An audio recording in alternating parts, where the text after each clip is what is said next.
to see another dud of a game like Nick is hoping for. No, I don't. Hoping is unfair. Nick is not a check. I'm just not. No, I'm not. Brou says he's a future superstar. Yes. Pardon me. I would take the under on that. That's all. Certainly a future star. I mean, he's nipping at the heels of stardom already. Yeah. He's getting commercials. I mean, listen, they show him in the this all walk-in started because I said I would take Paolo over him, #1 in the draft, and Wilds disagreed. And by the way, I was right. You were? Because I'm watching the finals. This guy. He's about to win a ring. Yeah, slam dunk right there in the NBA finals. I do think he'll have a dud of a game at some point. Oh, you do? I think he'll be a little inconsistent. Red Sox, Yankees in the first. Aaron Judge sends this one out of the ballpark. Then the Red Sox hit 5 home runs. So then Judge comes up in the 9th inning and hits it out. Not enough. Red Sox take 2 out of 3. So Judge is the first player in baseball history through this point of the season, through 64 games, to have 23 home runs while hitting at least 395. Which, when you say it, it's like, yeah, that makes sense, because I can't imagine anyone's ever done that. He's on fire. Wait, somebody's done? No, nobody's that's what I'm ever, saying. He's the only one. Mean, but it is, so he's on pace for like 55 home runs and flirting with 400. The 400 would be, I know that we would only be show the home runs, but the 400 Oh, that would be the most impressive thing. thing. High 390. If right you now, had said, I was thinking as you said that, when you said 395, I'm like, yeah, of course. But I'm trying to think how low you would have to go for me to be surprised. Like if you said this many homers and hitting 360. 340 maybe. That low, maybe 330.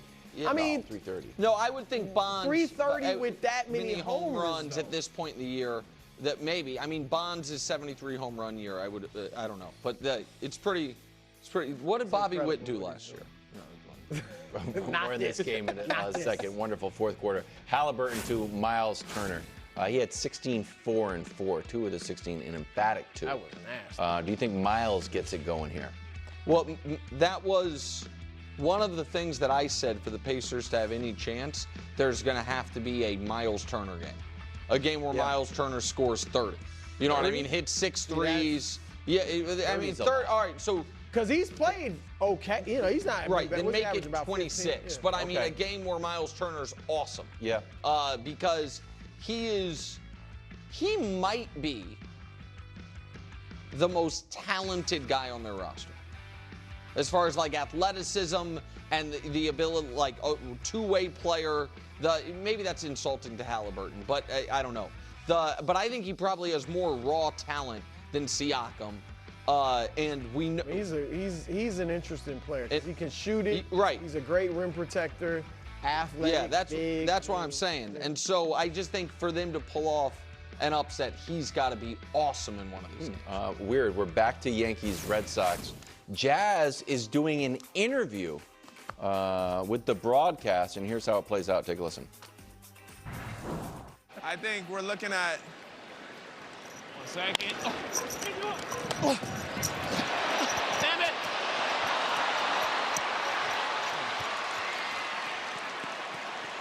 Spin throw.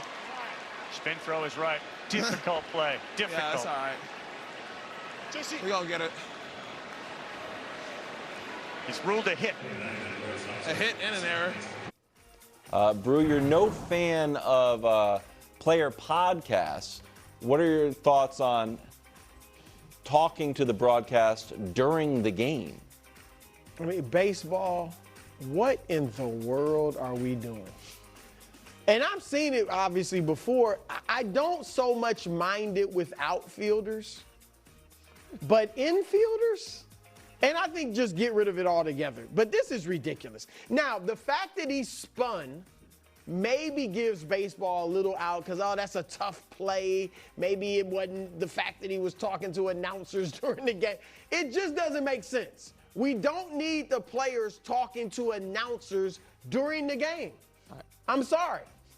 I hate this. Not even during the game, during the play. During the play, like, this is ridiculous. He could have literally been sitting there talking oh, as the ball's being hit to him, like as he's spinning. Watch this, guys. That would have been awesome. It'd be cool if you make the play.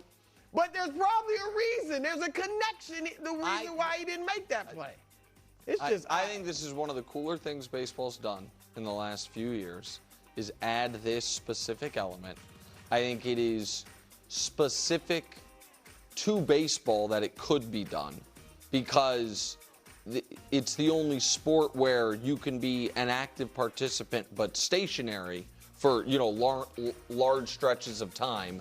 Baseball was trying and I think succeeding in becoming a better television product.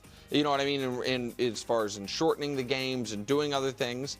And I think this is a cool part of it. And you just gotta. Can I? Wait, look, I agree. It is cool. Yeah. It would be cool if as Mahomes is walking up to the center or the shotgun talking, hey, yeah, that last play, they got us, but watch this. And guess what? If at any point the NFL drops to third of the major sports and TV ratings, then maybe they should add it. Okay. So you think this is a fair casualty, though? Like, hey, sometimes definitely. they're going to blow it. Yeah, I don't know that he blew it because he was talking to the guys. No, I don't know for a fact. causality necessarily. If you were the manager of a baseball team, and I was in charge of a broadcast, I say, hey, it's your call. Because I heard you in your previous job at FS1 talk about how it's so good for the game. No, Are you cool if I mic up your players so I can talk to them during the game? No.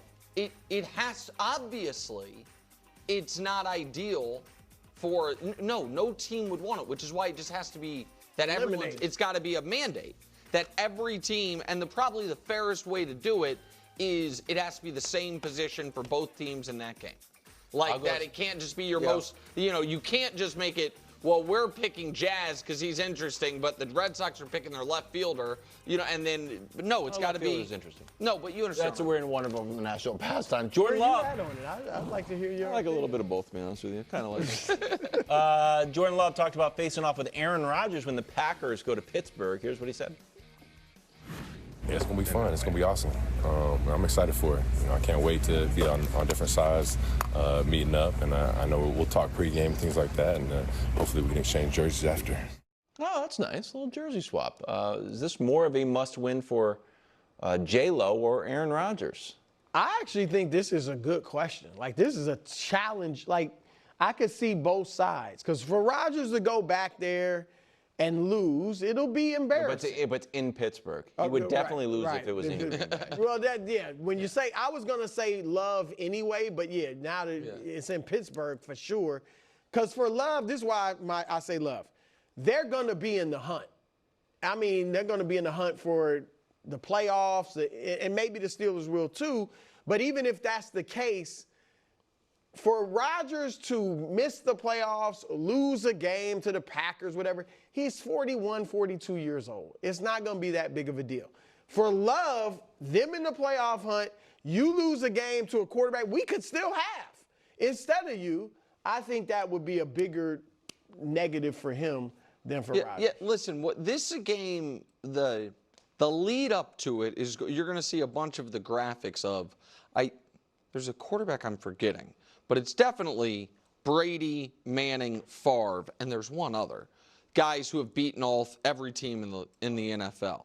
I happen to find that stat kind of unimportant because you're obviously, John Elway's ineligible for it because he never changed teams. Mm-hmm. You know what I mean? Like, so it's a cool thing, except for the fact that Dan Marino, John Elway, Troy Aikman, Terry Bradshaw, those guys beat 31 teams, or in Terry's case, there wasn't 31, but they beat everyone but the team they played their whole career for. And is this me a little projecting Patrick Mahomes not being able to ever be on it, God willing? Maybe. So that part to me is less relevant. I do think, here's what I find interesting about this specific matchup, and this is kind of a cousin to when I was giving Wilds a hard time a few weeks ago about his Patriots optimism. When he was going through the schedule, he was like, well, that's a win, that's a win. I'm like, that all the fans of those teams see the Patriots on their schedule like, that's a win.